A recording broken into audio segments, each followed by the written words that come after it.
So last week, my pet sheep Bully passed on. Here he is with the little wreath around his neck. He's a cute little guy. And I was feeling kind of depressed, so I decided to do something a little sheepy in his honor, so I came up with this little sheep card. So you want to start by cutting an oval out of a piece of cardstock, and then just coat the back of it all over in some glue. This is why I'm doing a separate piece of cardstock so it doesn't get wrinkly. And then you'll just want to take some wool or some pulled apart cotton balls. I'm using some of Bully's wool here. And then you just want to trim it around the piece of cardstock.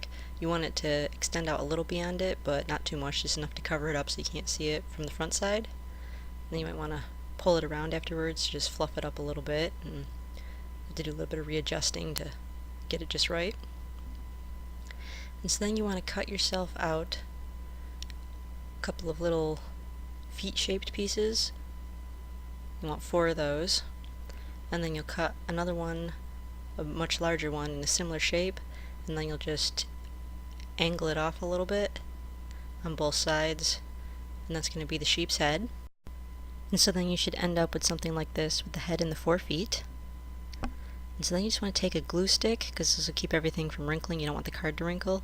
You'll just smear the back of your wool-covered cardstock with the glue stick and push it down onto a blank card. And then you'll just take your glue stick and you'll smear it on the back of your head and all 4 of your feet, and you'll just glue those in place on the card, just like that. And then you just want to take a little circle of white cardstock or paper, put a little bit of glue on the back of that, and glue that in place to be used as an eye. And so then you want to get yourself a rubber stamp with a grass image on it. And I'm actually going to use something here called Perfect Pearls because it was on sale and it looked cool, and actually I wasn't that impressed with it.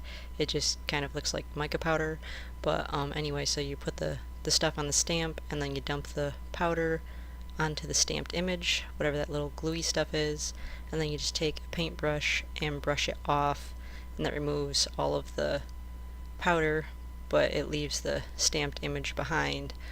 You could actually just use metallic ink for this, and I think it would work just as well. Like I say, I wasn't really...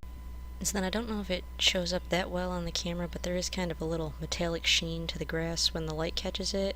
It doesn't really show up that well, but it's kind of cool. It's not really that impressive, but I just used it because I kind of like the metallic sheen and makes the grass shiny. But again, you could probably get the same thing with metallic ink.